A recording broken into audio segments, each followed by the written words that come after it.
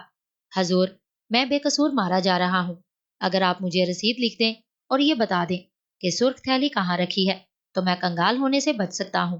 نواب صاحب نے کہا، یہ تو کوئی بات نہیں، جاؤ اس سامنے والے دروازے سے چلے جاؤ، وہاں ہمارا منشی بیٹھا ہے، وہ تمہیں رسید لکھ دے گا اور تھیلی کے بارے میں بھی بتا دے گا۔ زمیندار اس کا شکریہ ادا کرتا دروازے سے ایک اور کمرے میں گیا تو وہاں منشی بھی نظر آ گیا۔ اس نے منشی کو سارا واقعہ سنایا تو وہ کہنے لگا، آؤ یہاں بیٹھو، میں ابھی رسید لکھ دیتا ہوں۔ ایک چھوٹے تخت پر بیٹھ گیا، پھر منشی نے کاغذ پر رسید لکھی اور کہنے لگا، تمہاری دی ہوئی تھیلی میں نے تہہ خانے میں رکھی، لوہے کی الماری میں رکھی تھی۔ ایاز خان سے کہنا کہ اس الماری کو بھی کھول کر دیکھے، لگان کی بے حساب رقم اس میں بھری ہوئی ہے۔ زمیندار منشی کے ہاتھ سے رسید لے کر نواب صاحب کے پاس گیا تو اس نے دیکھا کہ تخت پر بہت سے تھال رکھے ہیں جن میں مختلف قسم کے کھانے، پھل اور میوے سجے ہیں۔ 3 جگ پھلوں کے رس سے بھرے ہیں۔ نواب نے کہا، زمیندار آؤ کھانا کھاؤ۔ وہ بولا، نہیں حضور مجھے بالکل بھوک نہیں۔ نواب صاحب نے کہا، یہ پھلوں کا رس پیو۔ زمیندار بولا، نہیں حضور مجھے قطعی پیاس نہیں۔ نواب صاحب نے کہا، تمہاری مرضی، تم یہاں کھڑے رہو، جب میں سارا کھانا اور 3 جگ کھا پی کر ختم کر دوں گا تو رسید مجھے دینا، میں اس پر دستخط کر دوں گا۔ زمیندار نے کہا، حضور آپ کی مہربانی ہوگی، میں یہاں سے جلد جانا چاہتا ہوں۔ نواب صاحب بولے، اگر زیادہ جلدی ہے تو یہ کھانا ختم کروا دو، ورنہ کھڑے رہو۔ زمیندار نے دل میں کہا، اگر میں نے کھانا کھایا تو ہمیشہ کے لیے پتھر کا بن جاؤں گا، اس لیے بہتر یہی ہے کہ میں کھڑا انتظار کرتا رہوں۔ نواب صاحب آہستہ آہستہ کھا رہے تھے کہ ایک عجیب و غریب قسم کا کتا آ کر تخت کے سامنے کھڑا ہو گیا۔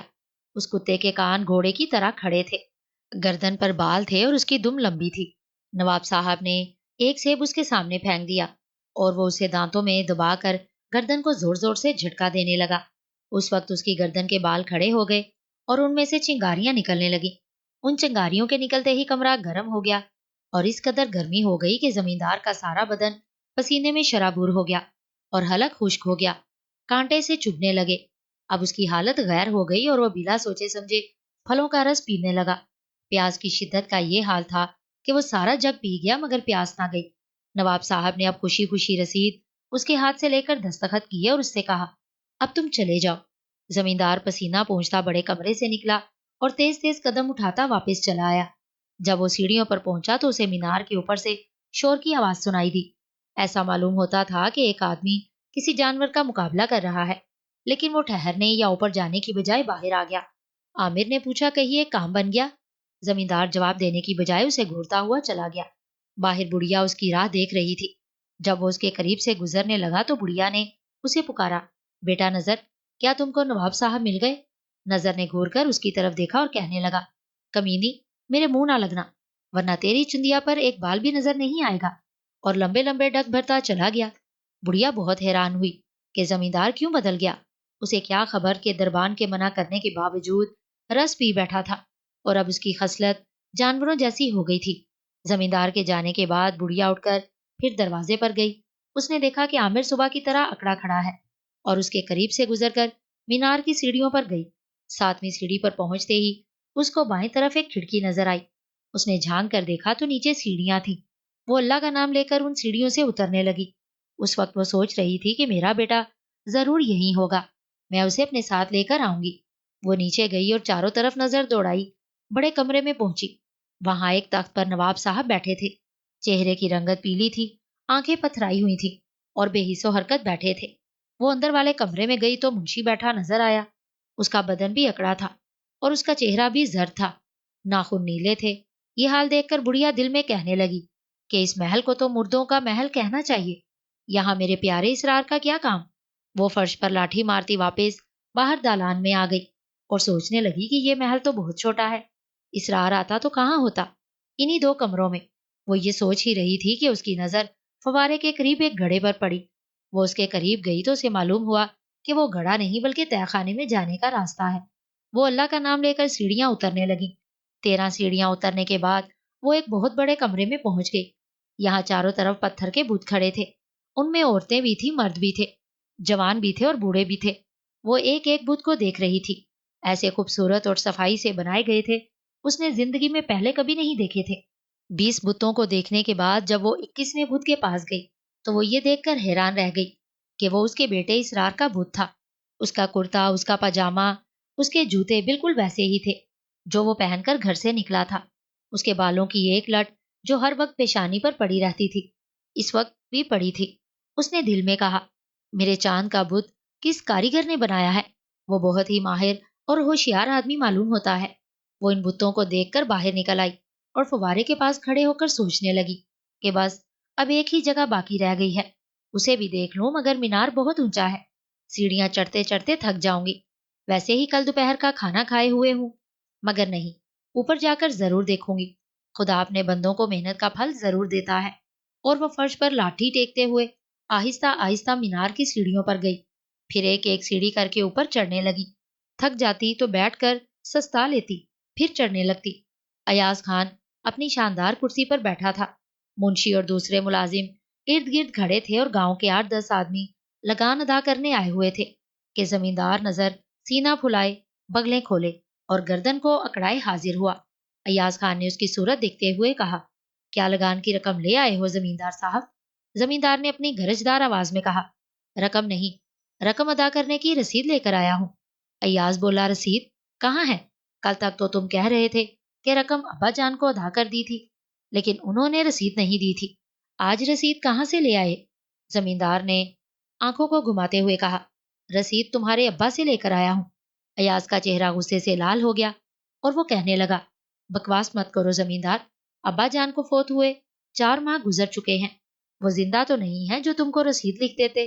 زمیندار نے رسید پیش کرتے ہوئے کہا، آنکھیں کھول کر اسے دیکھو اور پڑھو اور پہچانو کہ تحریر منشی اللہ بخش کے ہاتھ کی ہے اور دستخط تمہارے ابا جان کے قلم سے ہیں۔ ایاز خان منشی کی تحریر اور اپنے والد کے دستخط ایک ہی نظر میں پہچان گیا۔ دستخطوں کے نیچے جو تاریخ تھی وہ اسی دن کی تھی۔ یہ بات حیرانی کی تھی، اس لیے ایاز نے زمیندار سے کہا، آج کی تاریخ میں ابا جان کیسے دستخط کر سکتے ہیں؟ وہ تو اس دنیا میں ہے نہیں۔ زمیندار بولا، منشی نے یہ بھی بتایا ہے کہ میری دی ہوئی سرخ تھیلی تہہ خانے میں رکھی لوہے کی الماری میں ہے، میری تھیلی کے علاوہ بے شمار دولت اور بھی ہے، جاؤ اور الماری کھول کر دیکھو۔ ایاز خان منشی اور 4 ملازموں کو ساتھ لے کر تہہ خانے میں گیا۔ باپ کی وفات کے بعد اس نے اس وقت پہلی بار تہہ خانے میں قدم رکھا تھا، چونکہ اس کے گمان میں بھی نہیں تھا کہ یہاں خزانہ بھی موجود ہے۔ منشی نے جیسے ہی الماری کھولی، سرخ رنگ کی تھیلی آگے ہی رکھی تھی، اس کے علاوہ اور بھی بہت سی چھوٹی بڑی تھیلیاں رکھی تھیں۔ منشی بولا، حضور، زمیندار خبر تو بالکل سچی لایا ہے، لیکن تعجب ہے چونکہ نواب صاحب کو جدا ہوئے 4 مہینے ہو گئے ہیں۔ ایاز خان نے زمیندار سے کہا، تم سچ کہو کہ یہ رسید تم نے کیسے حاصل کی ہے اور تھیلی کی جگہ کس نے بتائی ہے؟ زمیندار بولا، آپ کے ابا جان اور اللہ بخش منشی نے۔ ایاز نے کہا، وہ دونوں تو فوت ہو چکے ہیں۔ زمیندار نے آنکھیں نکالتے ہوئے کہا، شیطان مرا نہیں کرتا، وہ زندہ رہتا ہے۔ اس جواب کو سن کر ایاز خان غصے سے لال پیلا ہو گیا اور اس نے ایک تھپڑ زمیندار کے گال پر رسید کر دیا۔ زمیندار بھلا تھپڑ کو کیسے برداشت کر سکتا تھا؟ اس نے پیچھے ہٹ کر جست لگائی اور ایاز کو فرش پر گرا کر اس کے سینے پر چڑھ بیٹھا، پھر اس کے گالوں پر کس کس کے مکے مارے، اس کا چہرہ نوچ لیا اور دونوں ہاتھ اس کے حلق پر رکھ دیے، لیکن منشی اور دوسرے ملازموں نے زبردستی اسے الگ کیا اور فوراً ہی اٹھا اور ہانپتے ہوئے کہنے لگا، اس نالائق کو پکڑے رکھو، ہم ابھی اور آدمیوں کو بلاتے ہیں جو اسے رسیوں میں جکڑ لیں گے۔ اور وہ دوڑتا ہوا اوپر چلا گیا۔ زمیندار پہلے تو بغیر کسی حرکت کے کھڑا رہا، پھر اچانک اس نے ایک جھٹکا دیا اور ملازموں کی گرفت سے آزاد ہو گیا۔ ملازم اسے دوبارہ پکڑنے کے لیے آگے بڑھے، لیکن اس نے لاتوں اور مکوں سے ایسی خبر لی کہ وہ سب فرش پر بے دم سے ہو کر گر پڑے، اور زمیندار سیڑھیاں چڑھتا اور اوپر چلا گیا۔ وہاں ایاز خان کے حکم کے مطابق 10-15 ملازم رسیاں اور لاٹھیاں سنبھال رہے تھے۔ زمیندار نے ایک ملازم کے ہاتھ سے لاٹھی چھین کر ان سب پر حملہ کر دیا۔ اس کے بدن میں بے پناہ قوت دوڑ رہی تھی، اس کے سامنے ایک آدمی بھی نہیں ٹھہر سکا، اور سب بھاگ گئے۔ پھر اس نے ایاز خان سے کہا، تیرا باپ شیطان ہے، اس سے ہوشیار رہنا، ورنہ وہ یہاں آ کر تجھے بھی شیطان بنا دے گا۔ اور وہ تیز تیز قدم اٹھاتا ایاز خان کی حویلی سے چلا گیا۔ زمیندار نے بستی میں جا کر لوگوں کو جمع کیا اور ان سے کہا کہ وہ سب ہوشیار رہیں۔ جنگل میں جو مینار ہے اس کے نیچے شیطان کا محل ہے، اور شیطان ایک درویش کے بھیس میں پھرتا ہے۔ جب کوئی بھولا بھٹکا یا مصیبت کا مارا آدمی جنگل میں جاتا ہے تو وہ درویش اسے مینار کا پتہ بتا کر اپنے محل میں بھیج دیتا ہے۔ نواب صاحب کے مرنے کے بعد کیا ہوا تھا یہ تم سب کو معلوم ہے، اگر نہیں معلوم تو سنو۔ اس کا منشی اللہ بخش کہتا تھا کہ رات کو میں جب بستر میں لیٹتا ہوں تو میرے سامنے نواب صاحب کھڑے نظر آتے ہیں، وہ ہاتھ سے اشارہ کر کے اپنے پاس بلاتے ہیں۔ میں گھبرا کر چادر میں چہرہ چھپا لیتا ہوں، ڈر کے مارے نیند تو آتی نہیں، بس آنکھیں بند کیے کروٹیں بدلتا رہتا ہوں۔ گھنٹہ 2 گھنٹہ کے بعد آنکھیں کھولتا ہوں تو نواب صاحب ٹہلتے نظر آتے ہیں، اور جب وہ میری طرف دیکھتے ہیں تو پھر اشارہ کرنے لگتے ہیں۔ بھائیو، منشی اللہ بخش اسی صدمے میں مر گیا۔ اب جو میں مینار کے نیچے بنے شیطان محل میں گیا تو وہاں منشی بھی موجود تھا اور نواب صاحب بھی۔ میں ان دونوں سے رسید لکھوا کر لایا ہوں اور ایاز خان کو دے کر اس کے ظلم سے بچا ہوں۔ جانو کسان بولا، عبد الرحمان کا بیٹا سراج بھی تو ایک روز اپنی گائے کی تلاش میں جنگل گیا تھا اور آج تک لوٹ کر نہیں آیا۔ زمیندار نظر نے کہا، اب تو مجھے یقین ہے کہ شیطان اسے کہیں لے گیا ہے۔ کمال دین بولا، میرا چھوٹا بھائی جمال دین بھی 1 سال پہلے اس جنگل میں گیا تھا اور آج تک واپس نہیں آیا۔ میں نے اسے بہت تلاش کیا لیکن وہ نہ ملا اور نہ اس کی لاش کہیں نظر آئی۔ کیا اسے بھی شیطان نے اپنے محل میں قید کر لیا ہوگا؟ نظر نے کہا، بھیا کمال دین، ایک تمہارا بھائی ہی نہیں، نہ جانے کتنے لوگوں کے بھائی اور کتنے بچوں کے ماں باپ اس جنگل میں داخل ہو کر واپس نہیں آئے۔ خدا ہی جانتا ہے کہ انہیں جانور کھا گئے ہیں یا وہ کسی دشمن کے ہاتھوں مارے گئے یا شیطان انہیں کہیں لے گیا۔ میرا کہنا تو یہ ہے کہ اگر تم میں سے کوئی شخص جنگل جائے تو کسی درویش پر اعتبار نہ کرے اور اس مینار کی طرف نہ جائے۔ بابا شریف بولا، ہم نے سنا ہے کہ پہاڑی کے اس پار ایک مرتبہ 2 بادشاہوں کے درمیان جنگ ہوئی تھی، ان میں سے ایک بادشاہ نے فتح حاصل کی اور کمال کی بات یہ تھی کہ اس کی فوج کے کل 45 سپاہی مارے گئے تھے۔ اس نے ان سب سپاہیوں کی لاشوں کو ایک جگہ دفنایا اور یادگار کے طور پر ان کی قبروں پر ایک مینار بنوا دیا۔ اس مینار کو بنے جب کئی برس گزر گئے تو لوگ تفریح کے طور پر وہاں جانے لگے۔ شام کے بعد اگر وہاں کوئی من چلا آدمی رہ گیا تو اسے مینار کے ارد گرد سے دہشتناک آوازیں سنائی دیتی اور وہ سٹ پٹا کر وہاں سے بھاگ آتا۔ اسی طرح جب بہت سے لوگوں نے یہ آوازیں سنی تو انہوں نے بستی میں آ کر ذکر کیا اور لوگ خوفزدہ ہو گئے۔ پھر سب نے فیصلہ کر لیا کہ وہاں جو شخص بھی جائے سورج غروب ہونے سے پہلے پہلے واپس آ جائے۔ بابا بولتے بولتے خاموش ہو گیا تو زمیندار نظر نے کہا، پھر کیا ہوا بابا؟ شریف کہنے لگا، کیا بتاؤں پھر کیا ہوا؟ کئی نوجوان جو ان آوازوں کو وہم سمجھ کر مینار پر ٹھہر جاتے تھے وہ یا تو پاگل ہو کر وہاں سے آتے یا سخت بیمار پڑ جاتے اور چند دنوں کے بعد مر جاتے۔ ڈھور ڈنگر اگر چلے جاتے تو ہرگز زندہ واپس نہ آتے۔ آخر ہمارے بزرگوں نے مینار سے تھوڑے فاصلے پر اونچے اونچے درخت لگوا دیے اور راستہ اتنا تنگ کر دیا کہ وہاں کوئی جانور نہیں جا سکتا تھا۔ انہی دنوں میں بڑی بوڑھی عورتیں اسے خونی مینار کہنے لگی تھی۔ وہ دن میری جوانی کے دن تھے۔ اس وقت کے بعد آج تمہاری زبانی سنا ہے کہ وہاں شیطان کا محل بھی ہے۔ اللہ محفوظ رکھے ان بلاؤں سے۔ لوگ آپس میں باتیں کرتے اپنے اپنے گھروں کو چل دیے اور اندر زمیندار بھی چلا گیا۔ اس کے بعد ساری باتیں گھر گھر سنی اور سنائی جانے لگی اور لوگوں نے جنگل میں مینار کی طرف نہ جانے کا عہد کر لیا۔ 2 روز کے بعد رات کے وقت نظر زمیندار اپنے گھر میں سو رہا تھا کہ دروازے پر دستک دینے کی آواز سے اس کی آنکھ کھل گئی اور وہ بستر سے اٹھ کر کوٹھے پہ گیا تاکہ وہاں اسے دیکھ لے کہ دروازے پر بے وقت دستک دینے والا کون ہے۔ اس نے دیکھا کہ 6-7 آدمی ہاتھوں میں لاٹیاں لیے کھڑے تھے. ان میں سے ہر ایک کے سر پر پگڑی تھی اور ڈھاٹا بندھا تھا. انہیں دیکھتے ہی اس کی آنکھوں میں خون اتر آیا اور سارے بدن میں بجلی کی لہریں سی دوڑنے لگی. اس نے آؤ دیکھا نہ تاؤ اوپر سے چھلانگ لگا دی اور ان پر جھپٹ پڑا. آنے والوں میں سے ہر ایک ہی طاقتور تھا، لیکن اس وقت نظر بھی ایک شیر کی طاقت کا مالک تھا. اس 15 منٹ میں ان سب کو بری طرح زخمی کر دیا، ان کی لاٹیاں چھین لی اور انہیں بے حال کر دیا. گل گپاڑا سن کر لوگ گھروں سے نکل آئے. انہوں نے زمیندار کی طاقت دیکھی تو حیرانی سے ایک دوسرے کا منہ دیکھنے لگے. ان میں سے کسی نے بھی پہلے کبھی زمیندار کو کسی سے لڑتے جھگڑتے نہیں دیکھا تھا. اس وقت تو اس کی عمر بھی 57 برس سے کچھ زیادہ ہی تھی، لیکن اس نے اس طرح مقابلہ کیا کہ ایک 24-25 سال کا نوجوان بھی نہیں کر سکتا تھا. صبح زمیندار کو معلوم ہوا کہ یہ آدمی ایاز خان کے بھیجے ہوئے تھے اور وہ اسے قتل کرنے آئے تھے، لیکن وہ غصے کو پی گیا. پھر جب وہ بازار میں نکلا تو ہر شخص نے اسے مبارکباد دی اور اس سے کہا کہ بستی میں تو ایک نوجوان بھی ایسا جیدار نہیں ہے جو ان سنڈ بدماشوں کے مقابلے پر آ سکتا. اب ہم سب کو ایاز خان اور اس کے آدمیوں سے ہوشیار رہنا پڑے گا. زمیندار بولا پرواہ نہ کرو، اگر ایاز خان نے دوبارہ میرے پاس گنڈوں کو بھیجا تو میں اسے بھی شیطان محل میں پہنچا دوں گا. اب گھر گھر یہ بات کی جا رہی تھی کہ نظر زمیندار شیطان محل میں جا چکا ہے، اس لیے اس کی خوشامد کر کے اسے دوبارہ وہاں بھیجا جائے تاکہ وہ شیطان اور اس کے چیلوں سے دریافت کرے کہ اب تک بستی کے جو لوگ جنگل میں جا کر کھو گئے ہیں وہ کہاں ہیں.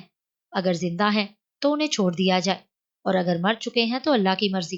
آخر کچھ عورتیں اور کچھ مرد جمع ہو کر زمیندار کے پاس گئے اور اس کی منت سماجت کرنے لگے. زمیندار نے ان سب کی سن کر جواب دیا کہ میں اب دوبارہ اس محل میں نہیں جاؤں گا. اگر میری طرح خدا نے تم میں سے کسی کو حوصلہ دیا ہے تو وہاں خود جا کر قسمت آزما لے. میں زندہ بچ کر آ گیا، یہی خدا کا کرم ہے. اب دوبارہ اپنی جان کو بازی پر لگانے کے لیے میں تیار نہیں ہوں. لوگ مایوس ہو کر واپس چلے گئے اور زمیندار حقہ ہاتھ میں لیے گھر سے باہر چبوترے پر آ بیٹھا. بستی کے بڑے بوڑھے لوگ اسے دیکھ کر وہاں پہنچنے لگے اور تھوڑی ہی دیر میں 10-15 آدمی وہاں جمع ہو گئے. ابھی ان میں سے کسی نے کوئی بات نہیں چھیڑی تھی کہ ایاز خان 8-10 آدمیوں سمیت آ پہنچا اور مونچھوں کو تاؤ دے دے کر کہنے لگا بے ایمان، تو نے ہمارے آدمیوں کو زخمی کر کے ہماری توہین کی ہے. کیا تو سمجھتا ہے کہ ہم خاموش ہو کر بیٹھ جائیں گے؟ ہم تیری ساری زمین اور جائیداد کو ضبط کرنے کا حق رکھتے ہیں، سمجھا؟ زمیندار کے بدن کا رواں کھڑا ہو گیا، آنکھوں میں خون جھلک آیا اور اس کی ناک کے نتنے پھولنے لگے. اس نے لمبے لمبے سانس لیتے ہوئے کہا شیطان میری آنکھوں سے دور ہو جا ورنہ تیرے ساتھیوں کا خون پی جاؤں گا. ایاز خان نے اپنے ساتھیوں کی طرف گھورتے ہوئے دیکھا اور ان سے کہا اس کمینے کے ٹکڑے کر دو، میں دیکھ لوں گا کہ اس کی حمایت میں کون آتا ہے. یہ بات سن کر بڑے بوڑھے لوگ ایاز خان سے کہنے لگے حضور ایسا ظلم نہ کیجیے، مگر اس نے توجہ نہیں دی اور اس کے آدمی آستینیں چڑھا چڑھا کر اس کی طرف بڑھنے لگے. زمیندار نے چبوترے سے جست لگائی اور ایاز خان کی کنپٹی پر ایک ایسا مکہ رسید کیا کہ خون بہنے لگا اور وہ زمین پر گر پڑا. پھر اس نے ایک ایک آدمی کو زمین سے اٹھا اٹھا کر پھینکا، کسی کے منہ پر ٹھوکر ماری، کسی کی کوکھ میں لات رسید کی، کسی کی باں مروڑ دی اور کسی کا سر پھاڑ دیا. رات سے بھی کہیں زیادہ چستی پھرتی اور قوت اس کے بدن میں آئی ہوئی تھی. اس وقت اس کا حال اس بپھرے شیر جیسا تھا جو شکاری کتوں میں گھر گیا ہو اور اس کا بال بھی باکانہ ہوا ہو. ایاز خان اور اس کے ساتھی سر پر پاؤں رکھ کے گرتے پڑتے بھاگے اور بھاگتے بھی ایسے کہ گھر پہنچتے تک انہوں نے پلٹ کر نہیں دیکھا. اب ایاز خان کو یقین ہو گیا تھا کہ وہ زمیندار کا مقابلہ نہیں کر سکتا. اس نے دل میں کہا کہ اگر زمیندار اپنے آدمیوں کو اشارہ کر دیتا اور وہ بھی ہمارے مقابلے پر آ جاتے تو آج شاید ہم لوٹ کر یہاں نہ پہنچتے. اب بہتر یہی ہے کہ اسے بدلہ لینے کا ارادہ چھوڑ دیا جائے. پھر اس نے اپنے تمام آدمیوں کو حکم دیا کہ آئندہ زمیندار نظر کی طرف کوئی شخص بھی نگاہ اٹھا کر نہ دیکھے. اس واقعے کے بعد زمیندار نظر کا دل بہت سخت ہو گیا اور وہ عجیب عجیب حرکتیں کرنے لگا. دوسری ہی رات گاؤں والوں نے دیکھا کہ سنتوں کو وہ پیٹھ پر اٹھا کر لے بھاگا. حالانکہ سنتو ایک کڑیل نوجوان تھا، 2-4 کے قابو میں تو آتا بھی نہیں تھا، لیکن اس وقت بے بس تھا. زمیندار نے اسے اس طرح قابو میں کر رکھا تھا جیسے شیر ایک ہرن کو کر لیتا ہے. لوگ لاٹھیاں اٹھا اٹھا کر اس کے پیچھے دوڑے اور بڑی مشکل سے سنتوں کو اسے چھڑایا. وہ ایک خونخوار درندے کی طرح گھورتے ہوئے کہنے لگا میں اس کا خون پینا چاہتا تھا، خیر کوئی بات نہیں، اب کسی اور کا پی لوں گا. اس بات سے لوگ ایسے خوفزدہ ہوئے کہ انہوں نے گھروں سے باہر سونا چھوڑ دیا پھر ایک روز وہ شادا کے بیٹے کو اٹھا کر گنوں کے کھیت میں لے گیا۔ اگر دو چار دیہاتی اسے نہ دیکھتے وہ اس کا گلا کاٹ کر خون پی جاتا، لیکن دیہاتیوں نے شور مچا دیا اور 25-30 آدمی لاٹھیاں اور کلہاڑیاں لے کر پہنچ گئے اور شادا کے بیٹے کو بچا لیا۔ پھر ایک دن زمیندار جھیل کے کنارے بیٹھا تھا کہ گڈریا بھیڑ بکریوں کا ایک گلا لیے اس کے قریب سے گزرا۔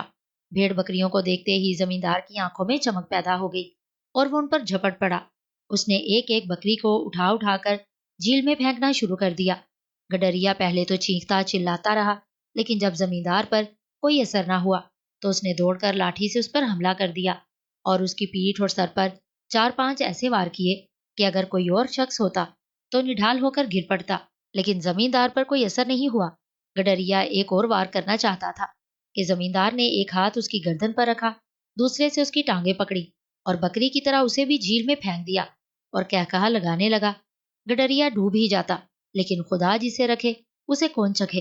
کچھ لوگوں کا اس طرف سے گزر ہوا اور انہوں نے اسے بچا لیا۔ غرض آئے دن ایسے ہی واقعات پیش آنے لگے۔ لوگوں نے بہت کوشش کی لیکن زمیندار کسی کے قابو میں نہیں آیا۔ بڑھیا آہستہ آہستہ سیڑھیاں چڑھ رہی تھی۔ 7ویں سیڑھی پہ پہنچتے ہی اس نے سانپ کی پھنکار سنی اور ٹھٹک کر رہ گئی۔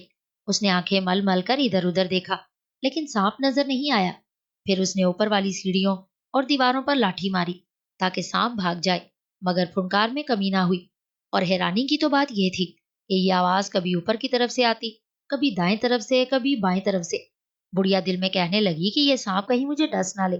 اگر اس نے مجھے ڈس لیا تو میں اپنے لال کو دیکھے بغیر ہی چل بسوں گی اور میری لاش یہی گل سڑ جائے گی۔ وہ چند لمحے گمسم کھڑی رہی، پھر اس نے سوچا کہ جو ہونا ہوگا ہو رہے گا، اوپر چلوں اور اپنے لال کو تلاش کروں۔ وہ ایک سیڑھی پر چڑھی اور اب اسے پھنکار مارنے والا سانپ صاف نظر آ گیا۔ وہ بہت تیزی سے سیڑھیاں اتر رہا تھا۔ بڑھیا اسے راستہ دینے کے خیال سے ایک طرف سکڑ کر بیٹھ گئی۔ وہ تیزی سے اترتا نیچے والی دوسری سیڑھی پر پہنچ گیا۔ پھر اس نے اپنا پھن اوپر اٹھایا اور بڑھیا کے گھٹنے کے قریب لا کر پھنکار ماری، مگر بڑھیا ڈری سہمی بیٹھی اسے دیکھتی رہی۔ سانپ نے 3 پھنکاروں کے بعد 2 بار منہ مار کر ڈس لیا۔ بڑھیا کو دونوں بار سوئی چبھتی ہوئی محسوس ہوئی۔ وہ بیٹھی سوچتی رہی کہ اب زہر چڑھے گا، پھر میں نیلی پڑتی چلی جاؤں گی اور نیچے لڑک جاؤں گی، لیکن ایسا نہیں ہوا، بلکہ سانپ سیڑھیوں سے پھسل کر نیچے گرا اور تڑپنے لگا۔ وہ بار بار منہ اٹھاتا اور گر جاتا، پھر وہ بے دم ہو گیا اور مر گیا۔ بڑھیا نے اللہ کا شکر ادا کیا اور پھر سیڑھیاں چڑھنے لگی۔ 3 سیڑھیاں چڑھنے کے بعد 5ویں سیڑھی پہ اسے 3 پلیٹیں رکھی نظر آئیں، ایک میں بالائی، دوسری میں حلوہ اور تیسری پلیٹ میں فرنی رکھی تھی۔ بڑھیا انہیں دیکھ کر سوچنے لگی کہ اس مینار میں بھوت، جن یا کچھ اور بلائیں رہتی ہیں، یا کسی جادوگر نے یہاں ٹھکانہ بنا رکھا ہے، ورنہ یہ سب کچھ کیا ہے۔ اس نے اور زیادہ سوچنے کی بجائے لاٹھی مار کر تینوں پلیٹوں کو نیچے پھینک دیا۔ چند سیڑھیاں چڑھنے کے بعد اسے ایک بھیڑیا نظر آیا جو بیٹھا انگڑائیاں لے رہا تھا۔ اس نے بلا سوچے سمجھے ایک لاٹھی اس کی پیٹھ پر رسید کر دی۔ بھیڑیا تڑپ کر اور سیڑھیوں سے گرتا چلا گیا۔ غرض اسے اوپر پہنچنے تک بہت سی چیزیں ملی، مگر وہ حوصلے کے ساتھ چڑھتی چلی گئی۔ اوپر ایک چوڑی جگہ تھی اور بہت روشن تھی۔ وہاں اس نے دیکھا کہ اس کا لال دیوار سے لگا کھڑا ہے اور اس کے پاؤں میں شیر کا ایک جوڑا بیٹھا ہے۔ شیر اور شیرنی دونوں کے چہرے بہت ڈراؤنے تھے۔ ان کی آنکھوں میں ایک ایسی چمک تھی کہ ان کی روشنی میں اندھیرے کی ہر چیز صاف نظر آ سکتی تھی۔ بڑھیا نے بیٹے کی طرف دیکھتے ہوئے کہا، میرے لال، تم یہاں کب سے ہو؟ اسرار بولا، امی جان، آپ واپس جائیے، یہاں شیطان کا راج ہے۔ اسی وقت شیروں نے دھاڑنے کے خیال سے منہ کھولا۔ بڑھیا کو جو غصہ آیا تو اس نے لاٹھی کا ایک وار ایک شیر پر کیا اور دوسرا وار دوسرے پر۔ ایک ایک لاٹھی سے ہی وہ جوڑا بےحال ہو گیا اور یوں تڑپنے لگا جیسے بدن کی ہڈیاں ٹوٹ گئی ہیں۔ بڑھیا نے ایک وار اور کیا۔ اس مرتبہ وہ دونوں شیر بھیڑیے کی طرح سیڑھیوں سے لڑکتے چلے گئے۔ اسرار دوڑ کر بڑھیا سے لپٹ گیا اور اس کے گلے میں باہیں ڈال کر کہنے لگا، امی جان، میں حیران ہوں کہ آپ یہاں تک کس طرح پہنچ گئیں۔ وہ بولی، بیٹے، یہ سب خدا کا کرم ہے، اب میرے ساتھ چلو، دیر نہ کرو۔ وہ کہنے لگا، امی جان، میرے سر پہ دیکھو، یہ ایک بہت بہت بڑی نظر آ رہی ہے نا؟ اگر میں نے اسے ہلاک کر دیا تو اس مینار اور اس کے نیچے بنے محل پر جو خراب اثر ہے وہ فوراً دور ہو جائے گا۔ بڑھیا اوپر چڑھ کر بولی، اسے تم نہیں، میں ہلاک کروں گی، اور اس نے لاٹھی مار مار کر اسے مار دیا۔ پھر دونوں نیچے اتر آئے۔ عامر کی لاش دروازے میں پڑی تھی۔ پھر وہ محل میں گئے، وہاں نواب صاحب اور اس کے منشی کی لاشیں پڑی تھی۔ بڑھیا اس طرف جانے لگی جہاں بت رکھے تھے، لیکن وہ یہ دیکھ کر حیران رہ گئی کہ وہاں سے بے شمار مرد اور عورتیں باہر آ رہے ہیں۔ اسی وقت بزرگ صورت آدمی چیختا چلاتا باہر سے آیا اور بڑھیا سے کہنے لگا، سچ بتا کہ تو کون ہے اور تیرے ہاتھ میں کون سی طاقت ہے جو تو نے میری ساری محنت کو خاک میں ملا کر رکھ دیا ہے؟ مجھے پہلے معلوم ہو جاتا تو میں تجھے ہرگز یہاں چھوڑ کر نہ جاتا۔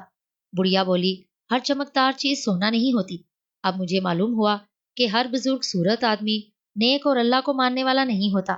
میں تجھے نیک اور پیر مرد سمجھتی تھی، مگر تو شیطان نکلا۔ دیکھ، میرے گلے میں یہ تعویذ، یہ اصل میں قرآن کریم ہے۔ اس کی بدولت میں ہر بلا اور ہر مصیبت سے محفوظ رہی ہوں۔